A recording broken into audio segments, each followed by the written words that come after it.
నమస్కారం ఘంటారావానికి స్వాగతం ముందే ప్రధానాంశాలు సూపర్ 6 షణ్ముఖ వ్యూహం కలగల్పి కూటమి మేనిఫెస్టో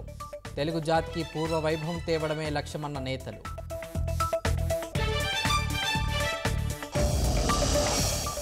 ప్రతి కుటుంబానికి 25 లక్షల ఆరోగ్య బీమా డిజిటల్ హెల్త్ కార్డులు ఆడబిడ్డల విద్య కోసం వడ్డీ లేని రుణాలు ఇస్తామన్న చంద్రబాబు యువతకు 5 ఏళ్లలో 20 లక్షల ఉద్యోగాలు నెలకు 3000 భృతి రైతులకు ఏటా 20,000 ఆర్థిక సాయం చేస్తామని పవన్ హామీ ఫలితాలకు ముందే జగన్ అస్త్ర సన్యాసం చేశారన్న చంద్రబాబు అధికారంలోకి రాగానే భూ హక్కు చట్టం చేస్తామని ఉద్ఘాటన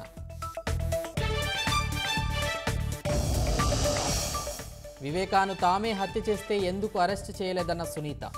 ఏ ఆధారాలతో నారాసుర రక్త చరిత్ర రాశారని నిలదీత